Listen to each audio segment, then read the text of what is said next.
des rois. Est-ce que quelqu'un peut pousser les cris de joie pour les rochers de notre salut? Non, je disais, est-ce que tu peux acclamer pour notre Seigneur? Acclamons Jésus, acclamons les rois. On acclame debout pour le roi des rois. Pour celui qui est élevé, on acclame debout, debout. Poussons des cris de joie. Il mérite mieux que ça. Alléluia. Merveilleux Sauveur. Merveilleux et puissant Sauveur Jésus-Christ. Amen. Nous sommes debout. Nous allons prendre nos Bibles.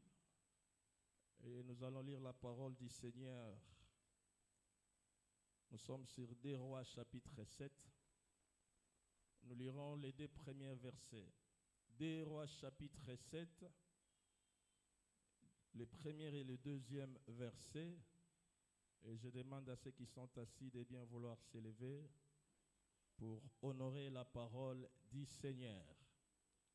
Nous sommes ceux qui croient et qui acceptent que la Bible est la parole de Dieu. À chaque fois que nous ouvrons la Bible pour la lire, nous devons être debout pour honorer la parole. Nous lisons pour la gloire du Seigneur. Élisée dit, « Écoutez la parole de l'Éternel. Ainsi parle l'Éternel. Demain à 7 heures, on aura une mesure de fleur de farine pour un cycle et 2 mesures d'orge pour un cycle à la porte de Samarie. » L'officier sur la main duquel s'appuyait le roi répondit à l'homme de Dieu, « Quand l'Éternel ferait de fenêtres au ciel, pareille chose arriverait-elle? » Et Élisée dit, « Tu le verras de tes yeux, mais tu n'en mangeras point. » Parole du Seigneur. Nous allons prier. Seigneur de grâce, nous te recommandons ces moments où nous voulons nous ressourcer spirituellement. Il est écrit, c'est poussé par le Saint-Esprit que les hommes ont parlé de ta part. Permets aussi que nous puissions parler au travers de la mouvance du Saint-Esprit. Communique à ton peuple, à tes enfants, tes préceptes et tes lois. Laisse à ce que cette parole donne vie à nos vies et à nos cœurs. C'est au nom puissant, glorieux de notre Seigneur Jésus que nous avons ainsi prié. Nous disons tous merci Seigneur Jésus-Christ. Veuillez reprendre vos places. Nous bénissons le Seigneur pour la grâce dont nous sommes bénéficiaires ce matin. Une grâce mêlée de responsabilités parce que nous devons parler de la part du Seigneur, ce qui n'est pas une chose facile. Nous disons aussi merci à nos pères. Là, nous citons le révérend Fouti et Maman Clémentine pour l'amour ainsi que les choix portés à notre personne pour pouvoir parler de la part du Seigneur aujourd'hui. Nous vous disons aussi merci de votre présence. Et je n'ai jamais oublié une triste expérience pendant le confinement où on était obligé de prêcher devant les chaises vides, pas de modérateurs, pas de chantres. Mais devant les caméramans ainsi que les techniciens, ce n'était pas facile. Vous voir aujourd'hui, nous pouvons parler. Donc vous êtes le béni de l'Éternel. Est-ce que tu peux acclamer pour toi-même que tu es le béni de l'Éternel? Je veux que tu bénisses aussi votre voisin de gauche et de droite. Dis-lui de bonnes choses. Si vous avez quelqu'un derrière vous, dites-lui de bonnes choses. Si quelqu'un est devant vous, dites-lui de bonnes choses. Dis-lui que le Seigneur te donne ce que ton cœur désire. Que le Seigneur change tes plaies en joie. Que le Seigneur se transforme en ce pain de vie-là. Bénissez ton bien-aimé. C'est notre mission d'être toujours les bénisseurs, des gens qui bénissent les autres. La Bible nous interdit de maudire, mais il nous a autorisé de bénir. Je veux que tu bénisses encore votre voisin. Bénissez-les. Dis-lui de bonnes choses.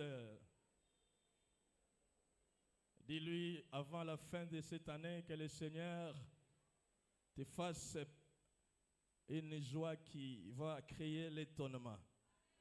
Amen. Et ce matin, nous voulons réfléchir autour de ce thème que nous avons intitulé « Avec la grâce de Dieu, rien n'est définitif ». Avec la grâce de Dieu, rien n'est définitif. Comme qui dirait, il n'y a aucune situation qui va demeurer éternelle. Tout peut changer, tout doit changer. Voilà pourquoi nous voulons parler ce matin. Comme il y a la grâce, rien n'est définitif. Et lorsque nous disons définitif, c'est dire quelque chose qui est déjà réglé. Quelque chose qui est déjà classé, fixé, et qu'on ne peut plus revenir. Je parlais il y a 2 jours passés avec un bien-aimé juriste, mais il m'a dit quelque chose. Il a dit, pasteur, vous savez, il y a des affaires que vous pouvez classer, mais qui peuvent aussi rebondir même après 10 ans. Quelque chose qui a été déjà classé, oublié, mais après 10 ans, ça rebondit. J'ai dit, waouh, ce matin, je suis porteur d'une bonne nouvelle. Je vais dire à quelqu'un qui s'y croit être déjà à la fin, qui s'y croit que tout est fini et tout est raté, c'est déjà trop tard. Ce matin, je suis porteur de la bonne nouvelle pour te dire, avec la grâce de Dieu, tout n'est pas raté. Ah, votre amen est trop lourd. Avec la grâce de Dieu, rien n'est fini. Rien n'est raté. Rien n'est trop tard. C'est possible que cela rebondisse. C'est possible que cela recommence encore. S'il y a des périodes où tu étais joyeux et qu'aujourd'hui tu es en train de pleurer, laisse-moi te dire ce matin, le Seigneur que nous sommes venus adorer est capable de te redonner ces circonstances-là que tu as perdues. C'est possible que cela rebondisse à ta faveur. Pour la petite histoire, pour situer notre contexte, la péricope choisie ce matin, pour comprendre ce que nous voulons dire ce matin, il faut partir du livre de 2 Rois chapitre 6, le verset 24, jusqu'au 7e chapitre, du 1er jusqu'au 10e verset. C'est la lignée littéraire qui constitue notre péricope. Lorsque vous serez rentrés chez vous, lisez 2 Rois chapitre 6, verset 24, et jusqu'au chapitre 7, 1er jusqu'au 10e verset. Néanmoins, les narrateurs nous présentent l'Israël dans une situation de crise quasi totale. Et pourquoi nous disons qu'il y a une crise quasi totale? Parce qu'Israël était en guerre avec la Syrie. L'armée syrienne combattait Israël. Et quand vous allez lire, on nous dit que la Samarie était assiégée. Donc la ville était encerclée par les Syriens. Allez-y comprendre, à l'époque, les échanges faisaient les commerces, les trocs. Les gens se faisaient des commerces par des échanges. Mais la Syrie a coupé Israël de tout contact de l'extérieur. La Samarie a été soumise à une politique de consommation sans entrée. Même si vous avez 10 millions et qu'on vous dit de consommer sans entrée, laisse-moi te dire, vous serez étonné de voir que les 10 millions n'étaient pas beaucoup. Mais ce matin, je prophétise sur quelqu'un que Dieu multiplie tes entrées. Ah, que le Seigneur de grâce multiplie tes entrées. Lorsque ça sera sorti, que ça entre aussi. Avant la fin de cette année, je veux que le Seigneur multiplie tes entrées. Et je le prophétise au nom de Jésus-Christ. On nous dit que cette situation a provoqué une faim terrible. Parce qu'il n'y avait plus l'échange. Il n'y avait plus l'échange. Et cette faim a été générale. Il n'y avait plus à manger. Et quand vous lirez au verset 24, on nous dit ce qui était resté comme le manger, et c'était les excréments des pigeons. C'est avec ça qu'ils mangeaient. Ça constituait aussi les combustibles. Et pour ceux qui en avaient beaucoup, ceux qui avaient plusieurs pigeons, ils pouvaient aussi récolter plusieurs excréments. Et ceux qui en avaient moins, allez-y comprendre. Et ce qui était resté comme le manger, c'était ça. Et quelques animaux impies. Des fois, la vie peut te soumettre à des situations où des fois tu es obligé de te mettre à genoux. Mais ce matin, je vais t'annoncer la bonne nouvelle. Avec la grâce de Dieu, Dieu t'ouvrira toujours une porte de sortie. Dieu t'ouvrira toujours une voie de sortie. On nous dit que c'était une fin terrible. Jusqu'à tel point, au verset 25, on nous dit que le roi Joram, le fils d'Akab, faisait le contrôle de savoir le positionnement de l'armée syrienne, parce que c'était sa mission. Le roi avait la mission de donner et d'assurer la sécurité, la liberté de son peuple, Syrie et tout, et c'était à la charge du roi. Et le ville à l'époque, c'était des villes barricadées, clôturées, avec des grandes murailles. On dit que le roi sillonnait tout autour des murailles. Il est allé tomber dans une discussion de femmes. Et une femme, quand tu l'as vue, le roi s'écria, « Roi, sauve-moi !» On nous dit que le roi Joram a dit, « Moi-même, je n'ai rien pour te sauver. Je n'ai que de paix des excréments. Si Dieu ne te sauve pas, je te sauverai avec quoi ?» Il dit, « Non, sauve-moi, ce n'est pas le manger. » Et le roi dit, « Quoi alors ?» Il dit, « Tu vois cette femme-là, elle est venue vers moi pour me dire que je donne à mon fils qu'on les mange. Et c'est ce que je fais. Nous avons cuit mon fils et nous l'avons mangé. Et aujourd'hui, je suis venu pour qu'il donne son fils. Elle est allée le cacher. » Le roi dit, c'est vrai. Bien aimé, si vous cherchez des versets qui parlent d'une manière plausible, d'une manière claire sur la sorcellerie, je vous conseille de lire 2 Rois chapitre 6, du 25e jusqu'à la fin. Des gens qui mangent les autres. Je veux que tu t'inclines dans la prière. Je veux que tu pries dans votre famille. S'il y a des gens qui ont fait des ristournes pour se manger, ils ont même donné les noms, et que ton nom ne soit pas, et ne figure pas parmi cette liste-là. S'il y a des puissants, les gens qui ne veulent que manger la chair humaine, et que tu sois à l'écart de ces choses. Prie comme ça, que Dieu combatte tous les sorciers de ta famille, au nom de Jésus. Prions tous, prions, prions, prions. Oh, je vais t'entendre prier contre la sorcellerie.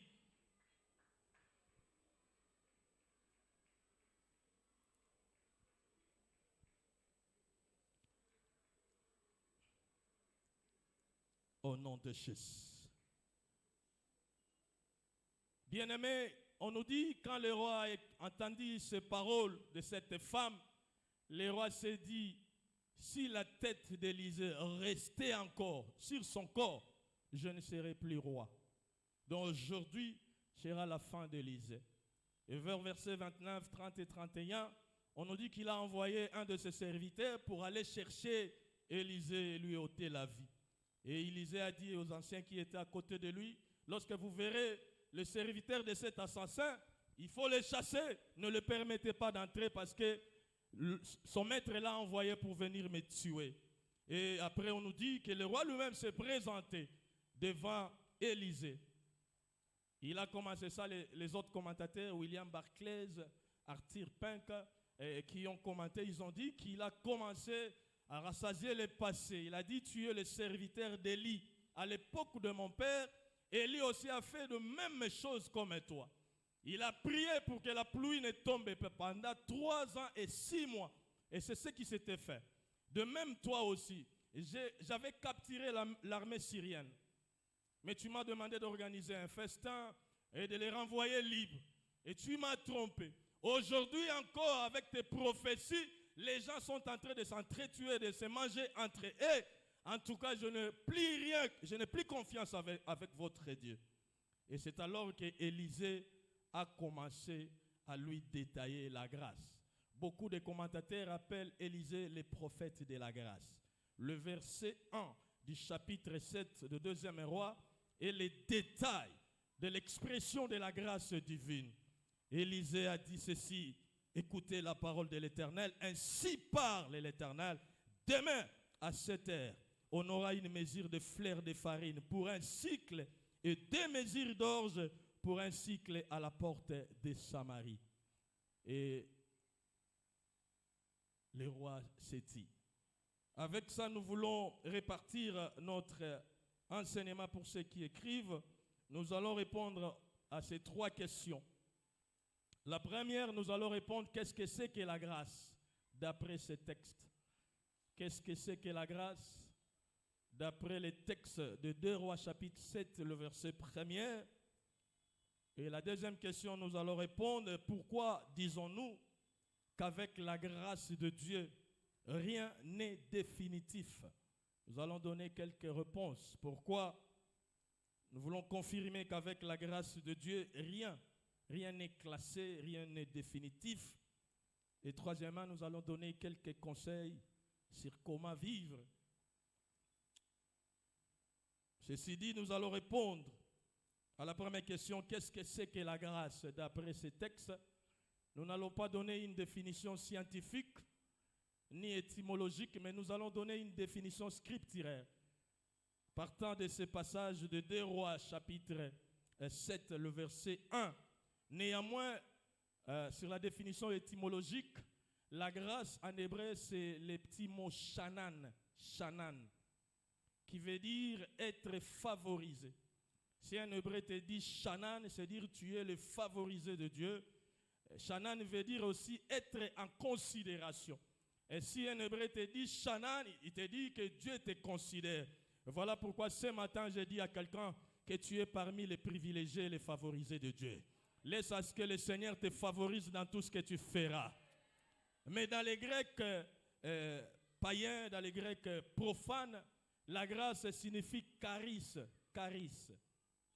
Charis qui veut dire ce qui brille, ce qui réjouit, ce qui apporte le plaisir, les délices, la douceur, la tendresse, la bonté, la faveur. Et c'est charis. Au premier culte, je faisais rire les gens. Je dis, les gens qui ont encore la grâce de mettre au monde, voici les noms pour les enfants. Shanan, charis. Arrêtez de donner les noms Bisak, Bisak, Makul, Makoba et Kuluka. Vous avez fait le mélange de Makoba et Kuluka. Vous donnez à votre fils le nom de Makul. Voici les noms. Shanan, charis. C'est compliqué. Shibla. Chinois et Blandine. Voilà pourquoi on m'appelle Shibla. Ah, quel genre de nom. Et voici la définition scripturaire de la grâce d'après les textes de 2 Rois chapitre 7, le verset 1er. La Bible nous dit ceci, ça c'est Élisée qui exploite son énoncé pour dire ceci, la grâce de Dieu est définie comme le programme de Dieu. Et quand il s'est présenté devant le roi Joram, il voulait lui dire que Dieu a déjà un programme qu'il a déjà fait pour la vie de tout et chacun de nous. Je veux dire à quelqu'un ici, notre Dieu a un programme qu'il a conçu pour toi. Dans Jérémie 29 au verset 11, il a dit lui-même, car je connais le projet que je formais sur vous, le projet de bonheur et non tes malheurs. Comme qui dirait, il y a déjà un programme, il y a déjà un plan que Dieu a déjà conçu pour chacun de nous.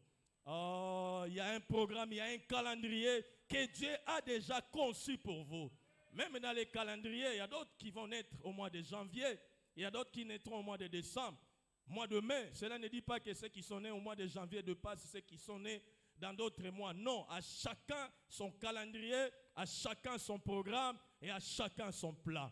La grâce de Dieu se définit ici comme le programme de Dieu. Je prophétise à ce que le programme que Dieu a conçu pour ta vie se réalise cette année. Laisse-moi te dire qu'avant la fin de cette année, ce programme va s'éclater dans ta vie et le Seigneur de grâce te fera de grandes choses.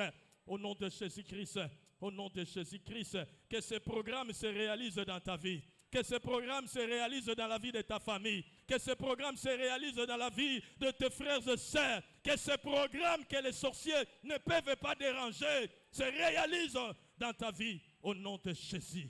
La grâce de Dieu et les programmes conçus de Dieu. Les programmes et non des sorciers ou des magiciens, mais c'est les programmes de Dieu vivant. Oh, je croyais que tu allais dire Amen. Et quand vous allez lire au verset 1, Élisée dit, écoutez la parole de l'Éternel. Écoutez la parole de l'Éternel. Cela veut dire, Élisée voulait définir la grâce comme ceci. La grâce de Dieu se définit comme la fin de toutes choses appartient à Dieu. Oh, je croyais que tu allais dire Amen. La grâce de Dieu veut signifier que la fin de toutes choses appartient à Dieu. C'est notre Dieu qui a le dernier mot. C'est notre Dieu qui a le dernier mot. C'est notre Dieu qui a la dernière signature. Bien-aimé, et tant que Dieu n'a pas dit c'est fini, ne dis jamais que c'est fini. Et quand Dieu n'a jamais dit que c'est fini, ne dis jamais c'est raté. Car c'est Dieu, c'est lui qui a le dernier mot. Quelqu'un l'a compris. Job a dit, je sais que mon Rédempteur est vivant. Il se lèvera. Les derniers, je prophétise que le Rédempteur se lève dans ta vie. Là où le monde est fatigué, que le Rédempteur se lève à ta vie. Là où les autres ne veulent pas y faire cas, que le Rédempteur se lève dans ta vie. Je sais que mon Rédempteur est vivant et il se lèvera le dernier. Le diagnostic médical est une chose et ce que Dieu dit en est une autre chose. Je veux que tu écoutes ce que le Seigneur te dit et que tu t'en fous des résultats de médecin et que tu t'en fous de ce que ta famille déclare et que tu t'en fous de ce que tes amis déclarent. Mais crois ce que Dieu te dit. Il a dit, je vais me lever. Quand les hommes vont s'arrêter, je me lèverai. Quand les gens seront fatigués de toi, il y a un Dieu qui se lèvera. Oh, quand ta famille va te rejeter, il y a un Dieu qui se lèvera. Quand ton mari va te repousser, il y a un Dieu qui va se lever. La grâce de Dieu veut signifier que la fin de toutes choses appartient à notre Dieu. Voilà pourquoi en Apocalypse, au chapitre 22, le verset 13 appelle que notre Dieu est le commencement et la fin, le premier et le dernier, Alpha et Oméga. Oh bien-aimé, il y a un Oméga qui te cherche. Tu es en train de fonctionner sous Alpha, mais il y a un Oméga qui te cherche. Lorsque cet Oméga va t'atteindre, les choses vont changer.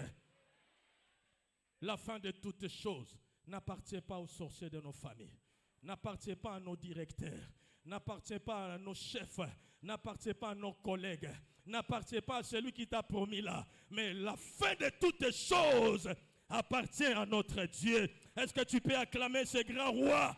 Oh, est-ce que tu peux acclamer le commencement et la fin de toutes choses, le premier et le dernier, Alpha et Oméga. Alléluia. Peut-être il a déjà prononcé un alpha dans ta vie. Attends, il y a un oméga qui va venir. Il y a un oméga qui va te chercher. Il y a un oméga qui va te localiser. Il y a un oméga qui va localiser ta famille.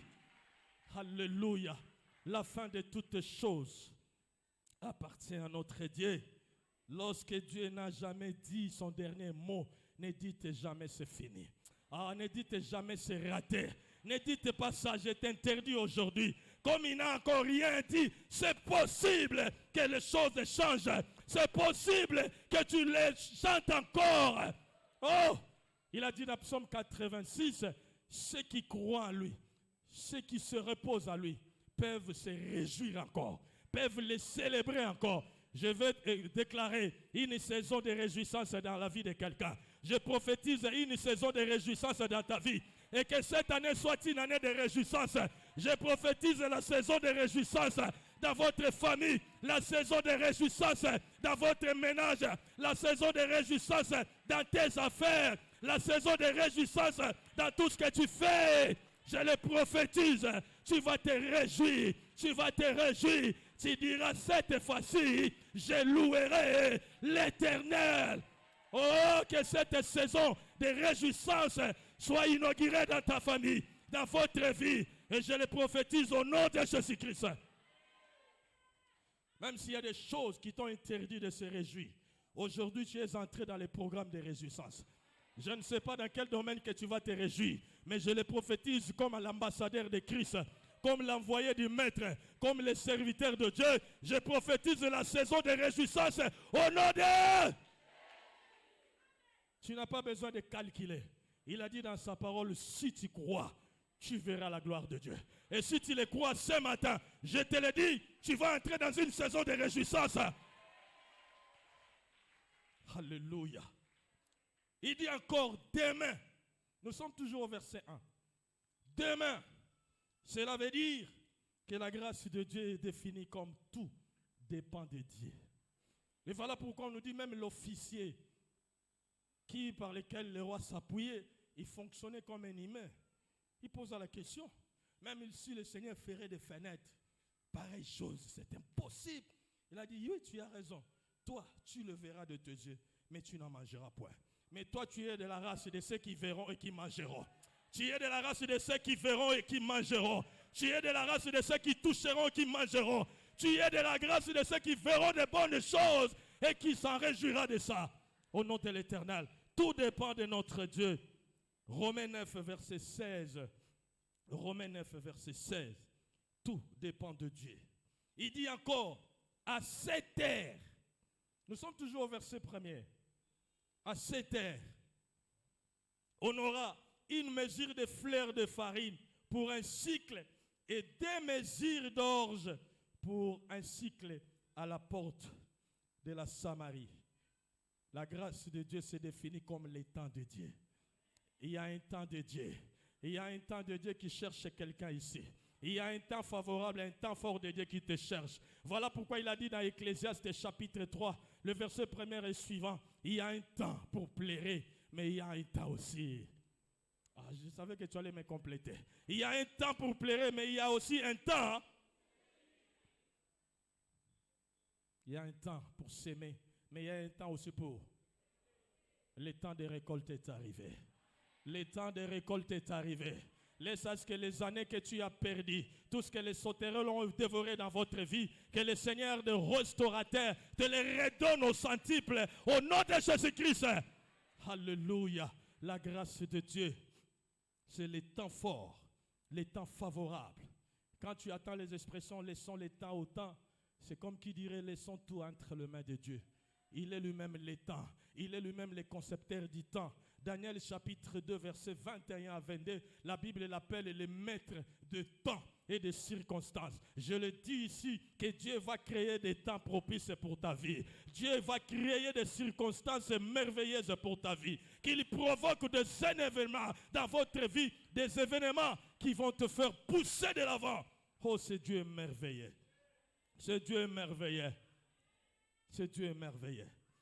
Et verset 5e définition, quand il dit on aura une mesure de fleur de farine pour un cycle et 2 mesures d'orge pour un cycle, cela veut dire que la grâce de Dieu c'est défini comme les calculs exacts de Dieu. Oh, les calculs exacts de Dieu.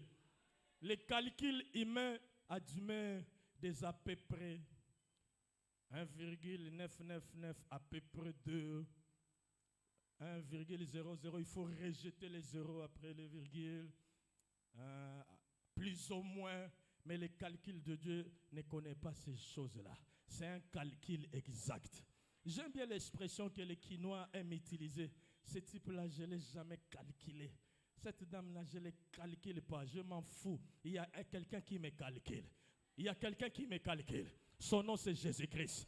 Son nom, c'est Jésus-Christ. Si tu ne veux pas me calculer, lui me calcule. Si tu ne veux pas calculer ma famille, lui là, va calculer ma famille. Dans Luc chapitre 4, au verset 19, il se présente lui-même comme la grâce de Dieu. Il dit, je suis venu annoncer une année de grâce. Or, lorsqu'il parlait d'une année de grâce, il parlait de lui-même. Parce qu'en Exode chapitre 12, au verset 5, on les a demandé de chercher un agneau d'une année qui sera sans défaut, de le manger le temps du soir. Jésus est l'agneau d'une année qui n'avait pas de défaut. Si tu ne veux pas me calculer, il y a quelqu'un qui me calcule. Oh, dis à votre voisin, il y a quelqu'un qui me calcule. Il a un calcul exact. Ce calcul ne connaît pas de plus ou moins, ou à peu près, environ. Il faut rejeter. Non, non, c'est un calcul. Et ce calcul n'a jamais échoué. Que la grâce de Dieu te calcule. Que la grâce de Dieu te calcule. Que la grâce de Dieu te calcule. Je connais un homme de Dieu, je l'aime bien. C'est un frère, c'est un ami, c'est un tout.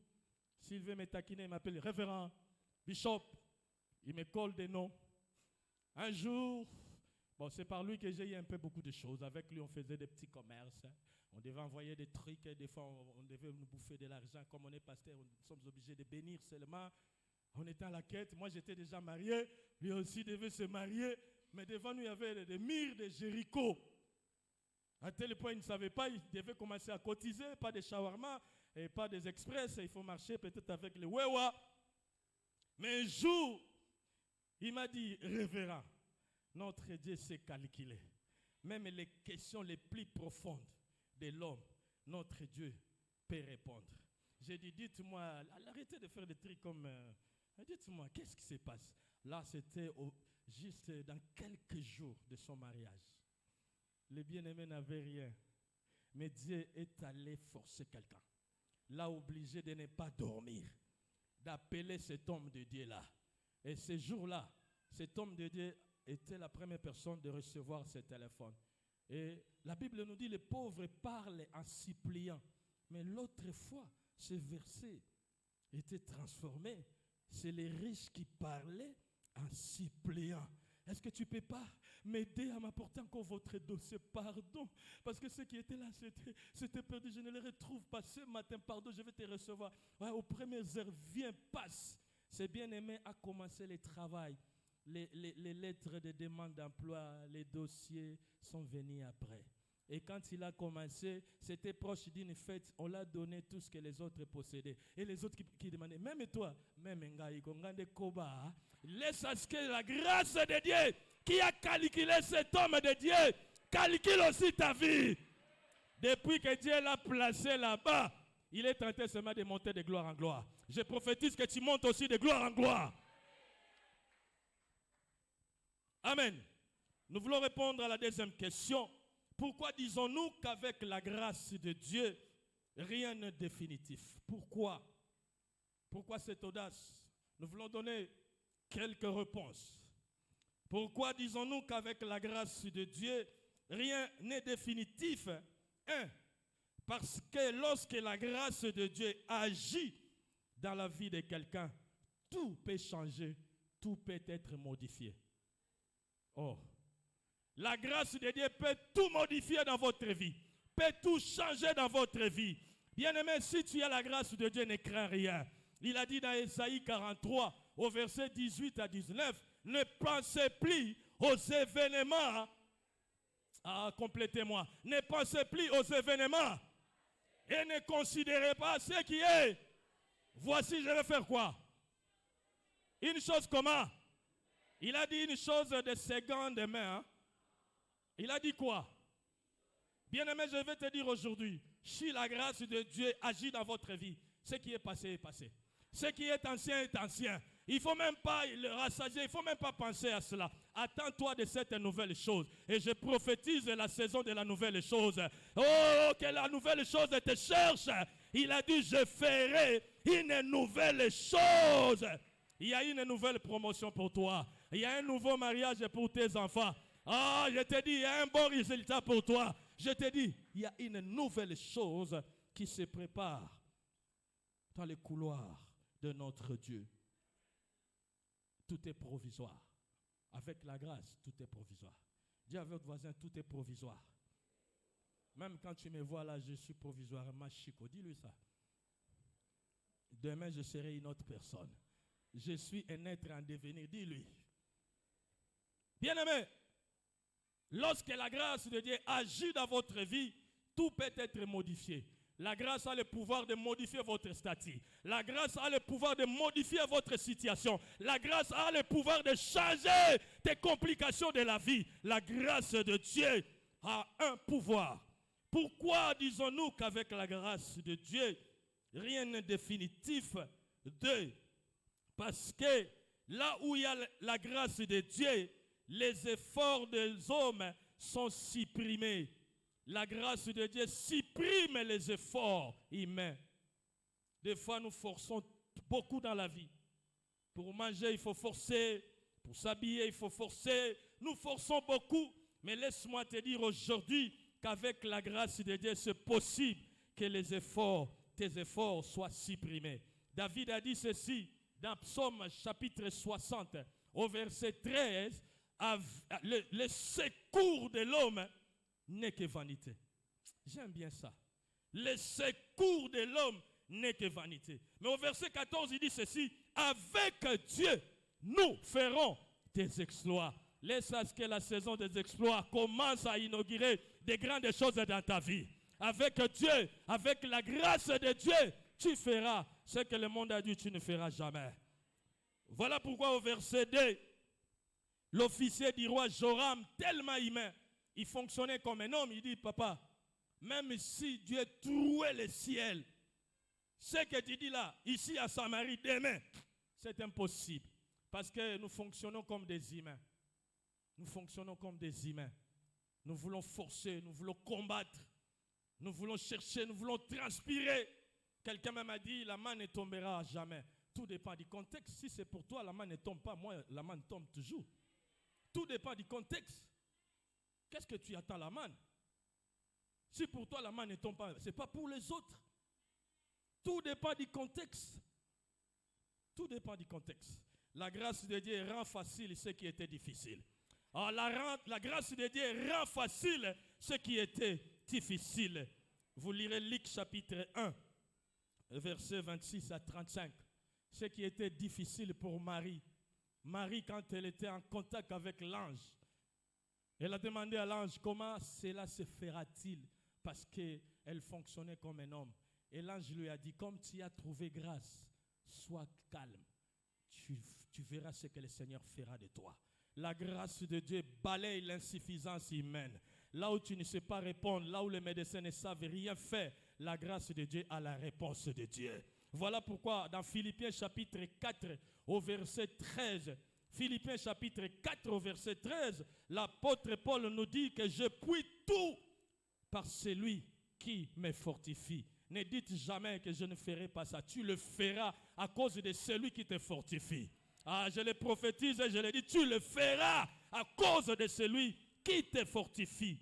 Pourquoi nous disons qu'avec la grâce de Dieu, rien n'est définitif? 3. Parce que lorsque la grâce de Dieu est là, même l'inattendu peut arriver. Oh, c'est comme si vous êtes là, distrait. Si la grâce de Dieu coopère à ta faveur, même l'inattendu peut arriver.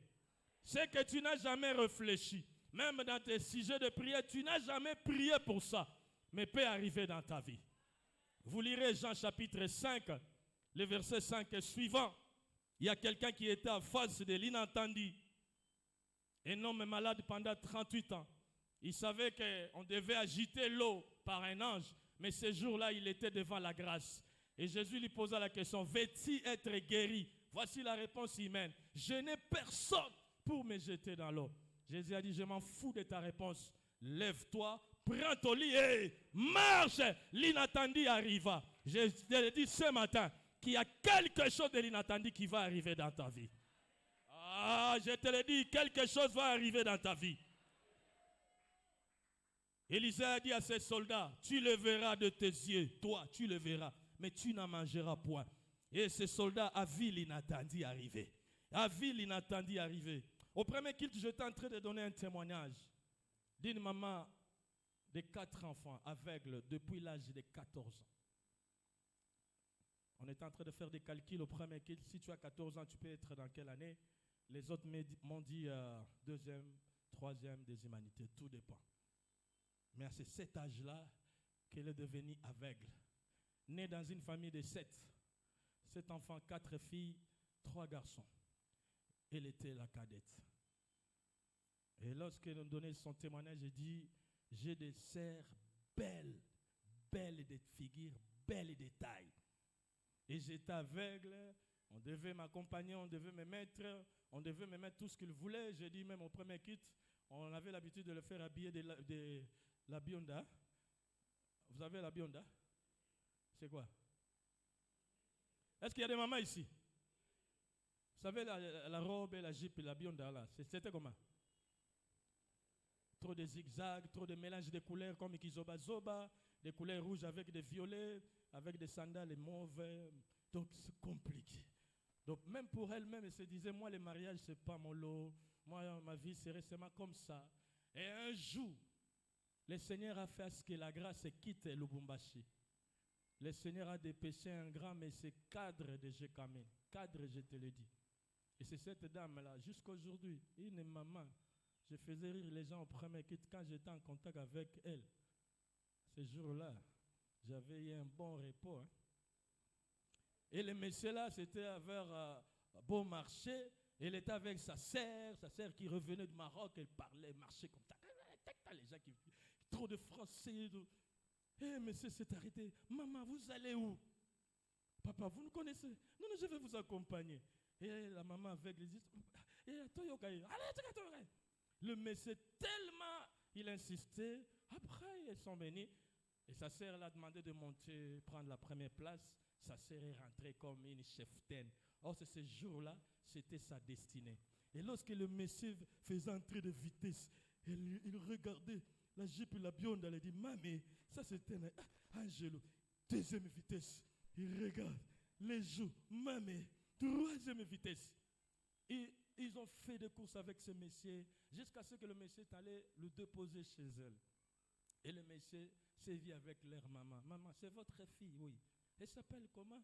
J'étais les noms parce que j'avais dit partout je veux prêcher la bonne nouvelle. Ça sera mon témoignage. Je ne vais pas citer son nom peut-être à la radio, vous savez. Elle a donné son nom. Il dit, je vais la marier. La maman, sa propre maman a dit, est-ce que tu l'as bien regardée? Elle a dit, maman, pardon, mais elle est aveugle. Elle a dit, oui, je sais qu'elle est aveugle. Mais moi, je vais la prendre en mariage. Elle a appelé les jolies nanas de ses sœurs. Venez écouter ce que ce monsieur, un monsieur qui sent la vie, qui sent le parfum, qui sent l'odeur du bonheur. Et ce qui s'est passé, aujourd'hui là, l'aveugle est mère de 4 enfants.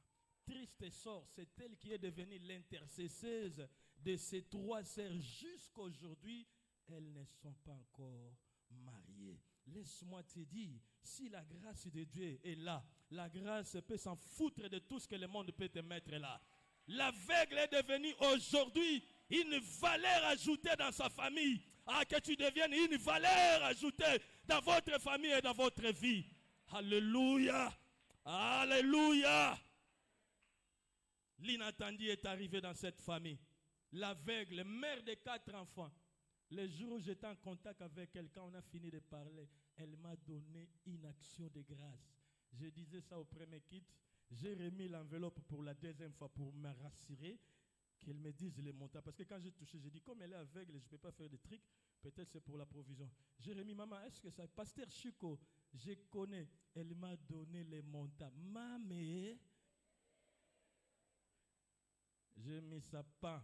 J'ai fermé les boutons. Je m'asseyais comme ça dans ma voiture. J'ai dit en tout cas, I take rest. Je vais aller me reposer. J'ai appelé madame, je rentre directement à la maison. Tala, ngolo anzambe sekisayo.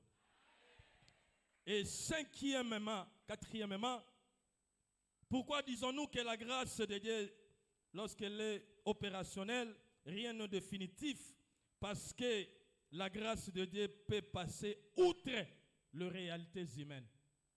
La grâce de Dieu passe outre les réalités humaines. Il y a 1 an ou 2 ans passés, j'étais en Inde. Il y a même mon frère là, mon jeune frère, qui me faisait sillonner, me faire voir, visiter la ville. Un jour, on mangeait, je parlais avec mon frère Loris Quentin, avec notre grande sœur. Je lui ai dit, vous savez que Vasti était une indienne. D'abord, je te dis, pasteur, c'est écrit où? Je dis non, là, je suis en train de réfléchir parce que je suis en train de vivre les magiques en live. Des filles, des jeunes filles de l'Inde sont des très jolies filles. Mais vous lirez Esther chapitre 2.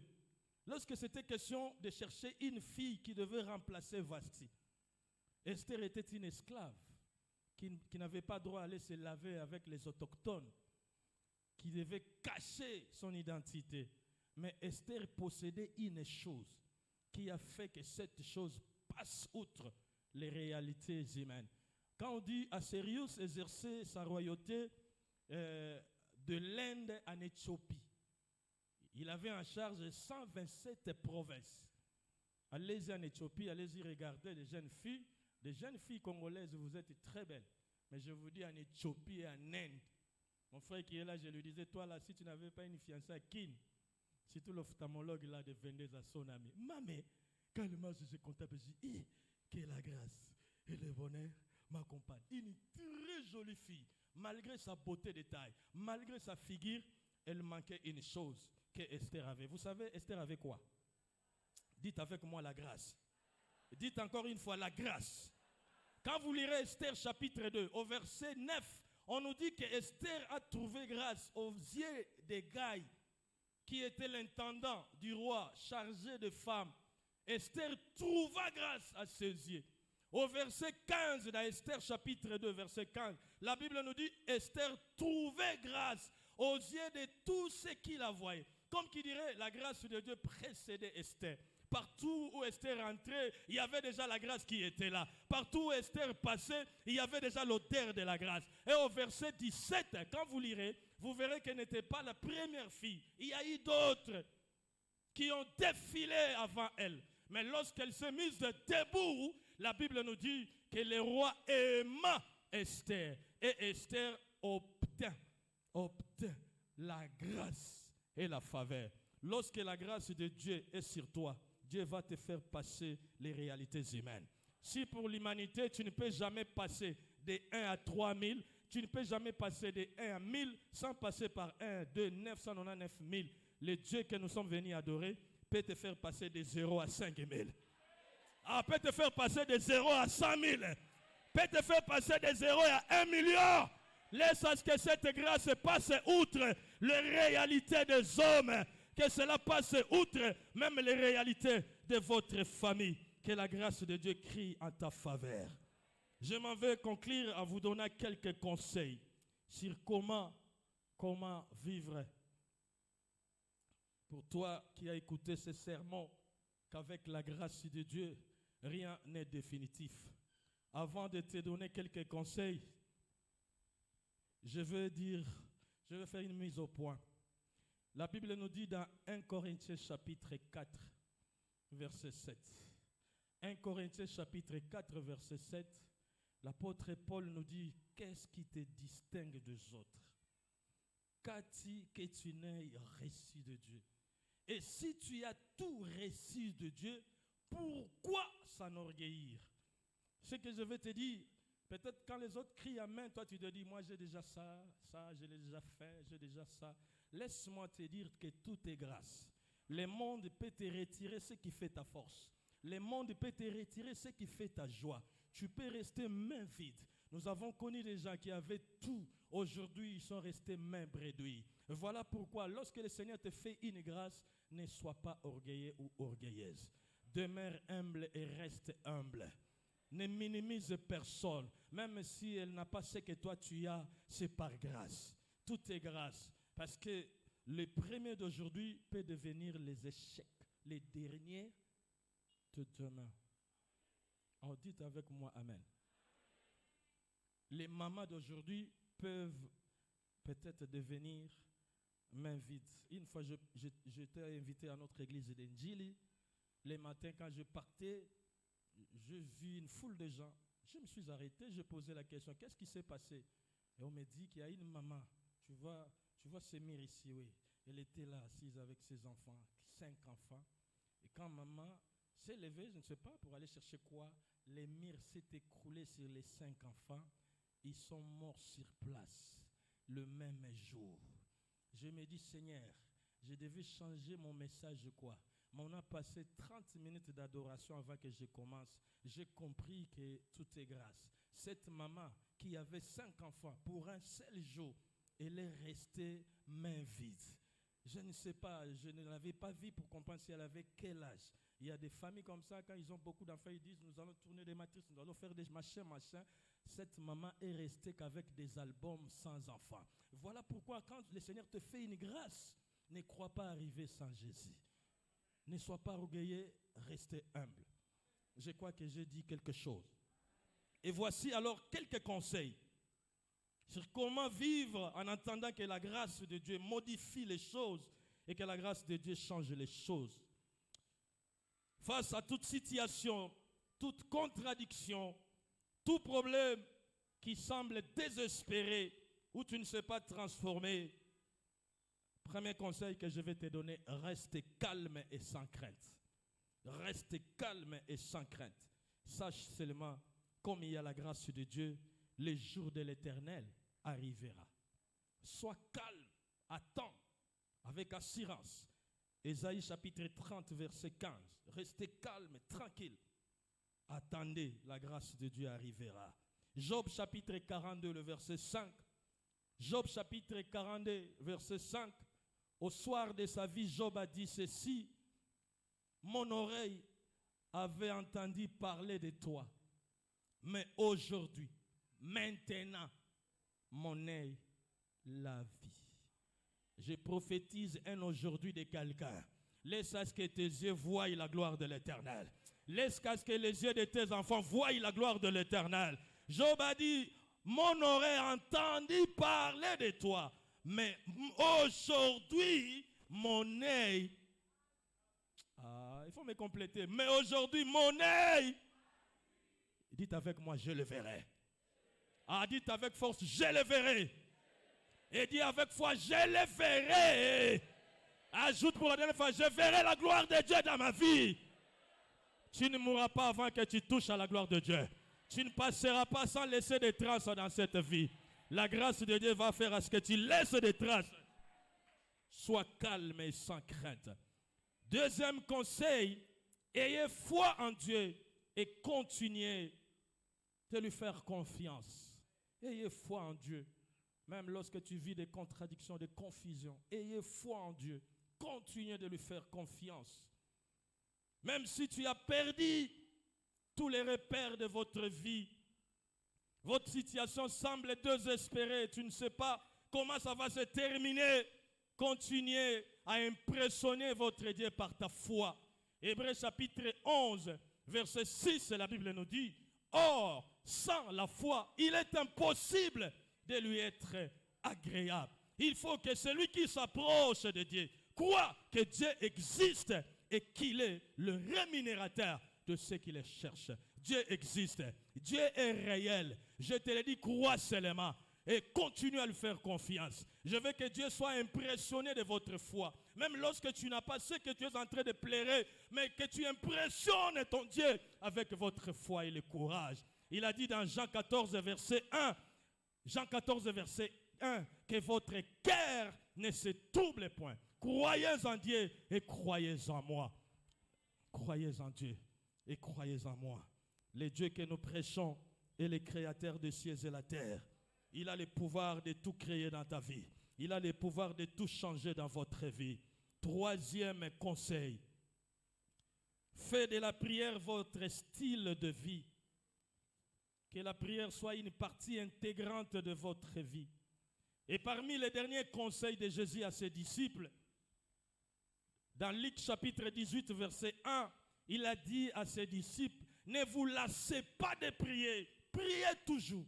Ne vous fatiguez pas de prier, priez toujours, bien-aimés. Faites de la prière une partie intégrante de votre vie, le style de votre vie. Priez, priez, priez. Psaume 105, verset 4. Psaume 105, verset 4. La Bible nous dit, ayez recours à l'Éternel et à son appui. Cherchez continuellement sa face. Priez jusqu'à l'exaucement. Et je sais, tu toucheras à ces besoins-là. Et quatrième avant-dernier conseil, laissez-vous guider par la parole de Dieu. Laissez-vous guider en entendant que la grâce de Dieu modifie les choses par la parole de Dieu. Confessez cette parole tous les jours. Confessez les promesses de Dieu sur ta vie. Il a dit, le malheur atteint souvent les justes, mais l'Éternel en délivrera toujours. Dis toujours, le Seigneur me délivrera de cette situation. Il a dit, je te ferai voir mon salut. Prophétise que le Seigneur me fera voir son salut. Il a dit, je souhaite que tu prospères à tous égards. Sois en bonne santé, qu'on prospère l'état de ton âme. Prophétise que j'aurai toujours la bonne santé. Prophétise les promesses de Dieu dans votre vie. Et confesse cette parole. Dans Psaume 119, au verset 105. Psaume 119, verset 105. La Bible nous dit, nous devons faire à ce que la parole de Dieu soit une lampe à nos pieds et une lumière sur nos sentiers, que nous nous laissons diriger, guider par la parole de Dieu. Nous irons jusqu'à la fin. Proverbe 4, verset 4. Proverbe 4, verset 4. La Bible nous dit que ton cœur retienne mes paroles Observe mes préceptes et tu vivras. Et tu vivras. Lorsqu'on confesse la parole de Dieu, on confesse, on prophétise la vie sans le savoir. Et dernier conseil, soyez toujours obéissants et vivez dans la sanctification. Restez obéissants à Dieu, vivez dans la sanctification. Psaume 18, verset 21. Psaume 18, verset 21. La Bible nous dit, Dieu fera beaucoup de choses à une seule condition, que tu marches dans la pureté de main. Si tu mènes une vie de pureté, une vie de sanctification, je te le dis aujourd'hui, le Seigneur fera encore de grandes choses avec toi. Je voulais citer et conclure mon sermon. Je ne sais pas quelle est cette situation où tu te dis toi-même que c'est fini, j'ai déjà tout fait, je ne crois plus à un changement, je ne crois plus à un miracle, l'inattendu, je ne crois plus. Ce matin, j'étais porteur d'une bonne nouvelle pour te dire, avec la grâce de Dieu, tout peut être modifié et tout va changer. Que le Seigneur bénisse sa parole.